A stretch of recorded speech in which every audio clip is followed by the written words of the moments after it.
मित्रांनो, PCM, PCB, सीईटीची exam झाली आहे. पण आता तुमच्या मनात एकच प्रश्न आहे, की मला गव्हर्नमेंट कॉलेज मिळेल का? कमी मार्क्स आले तर प्रायव्हेटमध्ये घेऊ की रिपीट करू? टी-एफ-डब्ल्यू-एस काय असतं? आणि सगळ्यात महत्त्वाचं म्हणजे कमीत कमी किती मार्क्स पाहिजेत इंजिनिअरिंग, फार्मसी आणि बी-एससी ॲग्रीसाठी? आता मित्रांनो, जर तुमच्या देखील मनात असा काही डाऊट असेल, तर हा व्हिडिओ शेवटपर्यंत नक्की बघा. आता आजच्या लेक्चरमध्ये या सगळ्या प्रश्नांचं उत्तर आपण पाहणार आहोत. जे प्रत्येकाच्या मनात आहेत, हे प्रत्येक डाऊट डिटेलमध्ये डिस्कस करणार आहोत. तर मित्रांनो, मी धरती तुमची एज्युकेटर ग्लोबल ऑनलाईन या युट्यूब चॅनलवरती तुमच्या सगळ्यांचं स्वागत करते आणि हा व्हिडिओ तुमच्यासाठी अत्यंत महत्त्वाचा ठरणार आहे. जरी तुम्ही फार्मसी, बी-एससी ॲग्री किंवा इंजिनिअरिंग करत असाल तरी देखील. आता मित्रांनो, आपल्याकडे पहिला प्रश्न येतो तो म्हणजे गव्हर्नमेंट कॉलेजसाठी किती स्कोर पाहिजे आणि टी-एफ-डब्ल्यू-एस काय असतं? पहा, एक सरळ सोपं सांगायचं म्हणलं तर जर तुम्हाला महाराष्ट्रातील टॉप गव्हर्नमेंट किंवा गव्हर्नमेंट एडेड कॉलेजमध्ये जसं की सीयूपी पुणे, व्हीजीटीआय, आयसीटी किंवा एसजीजीएस नांदेड या कॉलेजेसमध्ये कम्प्युटर सायन्स, सीएससी किंवा आयटी या अशा टॉप ब्रांचेस पाहिजे असतील, तर तुम्हाला नियरली 98 ते 99 प्लस पर्सेंटाइल पाहिजेत. याचं टार्गेट तुम्हाला ठेवावंच लागेल. आणि जर तुम्ही कोर ब्रांचेस जसं की मेकॅनिकल, सिव्हिलसाठी तयार असाल, तर तुम्हाला 95 प्लस पर्सेंटाइल आले तरीही चालेल. 95 वर 93 प्लस पर्सेंटाइल असतील तरी चालेल. आता पहा, असंच बाकीच्या सूटसाठी सुद्धा आहे, जसं की फार्मसी आणि ॲग्रीसाठी सुद्धा गव्हर्नमेंट सीट्स खूप लिमिटेड असतात. त्यामुळे तिथेही कॉम्पिटिशन तेवढीच जास्त आहे. आता इथे पहा, टी-एफ-डब्ल्यू-एस काय आहे? आता टी-एफ-डब्ल्यू-एस म्हणजे ट्युशन फी वेव्हर स्कीम. जर तुमचं जे इन्कम सर्टिफिकेट असते किंवा इन्कम जे असतं पर इयर ते जर 8 लाखांपेक्षा कमी असेल, तर तुम्ही कॅप राउंडमध्ये टी-एफ-डब्ल्यू-एसचा ऑप्शन चूज करू शकता.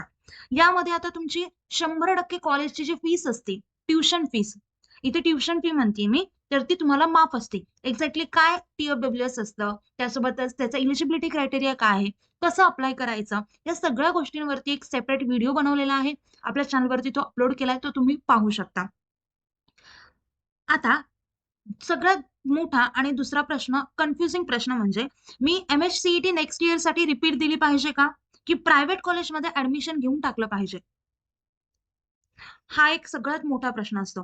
आता पहा, ए-बी-सी कॉलेजेस आहेत आपल्याकडे आणि डी-ई-एफ कॉलेजेस आहेत. बघा, जर तुम्हाला यावर्षी एखाद्या चांगल्या फेमस ए किंवा बी ग्रेड प्रायव्हेट कॉलेजमध्ये जसं की एम-आय-टी, व्ही-आय-टी, पी-सी-सी-ई किंवा भारती विद्यापीठ अशा तुमच्या या चांगल्या कॉलेजमध्ये तुमच्या आवडीची ब्रांच मिळत असेल, तर तुम्ही डोळे झाकून तुम्ही ॲडमिशन घेतलं पाहिजे. कारण आजकाल प्रायव्हेट ऑटोनॉमस कॉलेजमध्ये सुद्धा प्लेसमेंट आणि इन्फ्रास्ट्रक्चर खूप चांगलं आहे. तिथे त्या कॉलेजमधून देखील तुम्ही लाखोंचं पॅकेज उचलू शकता. नंतर प्रश्न येतो रिपीट कधी करायचा? रिपीट कोणी करायचं? रिपीटचा एक प्रश्न आहे, बरोबर आहे? आता जर तुमचे मार्क खूपच कमी आहेत, लाइक 50 पेक्षा कमी पर्सेंटाइल आहेत आणि तुम्हाला चांगलं कॉलेज मिळतच नाहीये, तर तुम्ही रिपीट करा. त्यासोबतच जर तुम्ही पूर्ण 1 वर्ष कोणत्याही आता तुम्हाला जर द्यायचे असतील विदाऊट डिस्ट्रॅक्शन 8 ते 10 तास डेली द्यायचे असेल अभ्यासाला आणि या गोष्टींची तुमची तयारी असेल, तरच तुम्हाला रिपीट करायचंय. हे 2 गोष्टी लक्षात ठेवा. थर्ड प्रश्न येतो तो म्हणजे एम-एच-टी सी-ई-टीची तयारी कशी करू? फॉर नेक्स्ट बॅच किंवा रिपीटर्ससाठी. एम-एच-टी सी-ई-टीची तयारी आता इथे एक 50-50चा रूल होतो. सी-ई-टी क्रॅक करण्यासाठी तुम्हाला स्टेट बोर्ड टेक्स्टबुक यूज करायचे आहेत. एम-एच-टी सी-ई-टीचा निअरली 80 टू 90% सिलेबस, 90% पेपर हा डायरेक्टली तुमच्या स्टेट बोर्डच्या 11वी आणि 12वीच्या पुस्तकांतून येतो. आता पुस्तकातील आपल्याला प्रत्येक लाईन व्यवस्थित वाचायची आहे, प्रत्येक कन्सेप्ट सॉल्व्ह करायचा आहे, रीड करायचा आहे आणि सगळे एक्झाम्पल आपल्याला तोंडपाठ पाहिजेत. दुसरी गोष्ट म्हणजे मॉक टेस्ट. टाईम मॅनेजमेंट सगळ्यात महत्त्वाचं असतं एक्झाममध्ये, बरोबर आहे? मग पी-सी-एम-बीच्या शिफ्ट्स मॅनेज करण्यासाठी तुम्हाला रोज ऑनलाईन मॉक टेस्ट देणं गरजेचं आहे. जितके जास्त तुम्ही पी-वाय-क्यू सोडवाल प्रिव्हियस इयर क्वेश्चन्स, तितकीच तुमची स्पीड वाढेल. नेक्स्ट आहे कमीत कमी किती मार्क्सवरती ॲडमिशन मिळतं? म्हणजे पी-सी-एम किंवा पी-सी-बी, सी-ई-टीमध्ये कमीत कमी आपल्याला किती मार्क्स लागतात? आता इथे पहा, नॉन झिरो एक गोष्ट असते. म्हणजे काय?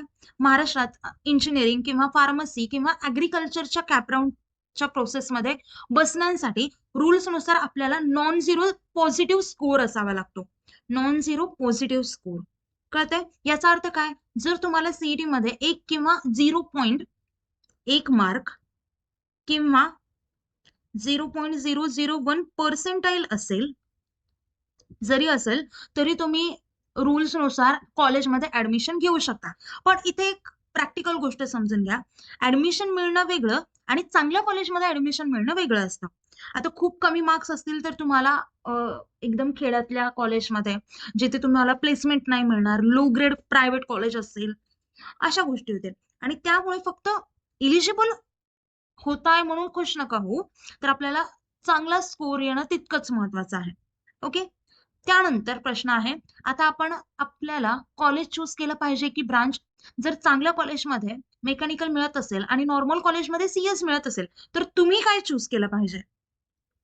आता मित्रांनो, जर तुम्हाला आयटी सेक्टरमध्येच करिअर करायचं असेल आणि कोडिंगची जर कोडिंगमध्ये इंटरेस्ट असेल, तर तुम्ही ब्रांचला प्रेफरन्स द्या.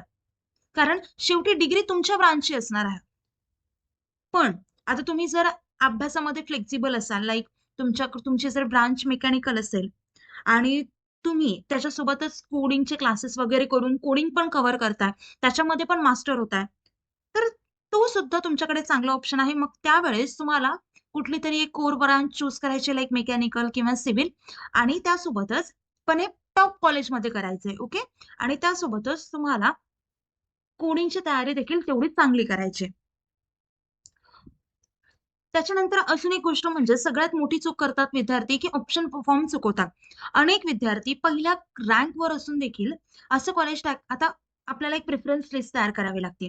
तर बरेच विद्यार्थी काय करतात, पहिल्या रँकवर असं कॉलेज टाकतात जे त्यांना नको असतं आणि ते ऑटो फ्रीज होतं. मग ऑप्शन फॉर्म भरताना नेहमी सगळ्यात टॉप आणि तुमच्या आवडीचं कॉलेज पहिल्या क्रमांकावरती ठेवायचं. आपल्याला जरी माहिती असेल की ते आपल्याला भेटणार नाहीये, स्टील ते काय करायचंय, पहिला क्रमांकावरती ठेवायचंय. आता मित्रांनो, जसं की रिपीट करायचंय की प्रायव्हेट कॉलेज चूज करायचं, हा डिसिजन जेवढा महत्वाचा असतो, तितकाच डिसिजन कॅप राऊंडचा फॉर्म व्यवस्थित भरण्याचा असतो. दरवर्षी बरेच विद्यार्थी चांगले मार्क्स असून देखील फक्त चुकीचे ऑप्शन्स टाकल्यामुळे वर्स्ट कॉलेजमध्ये ऍडमिशन मिळतं त्यांना. आणि म्हणूनच तुमच्या या प्रॉब्लेमवरती सोल्युशन म्हणून आपला MST CETचा डिटेल काउन्सिलिंग कोर्स आहे. या कोर्समध्ये मी आणि आपली एक ग्लोबल ऑनलाईनची एक्सपर्ट टीम तुमच्यासोबत असेल.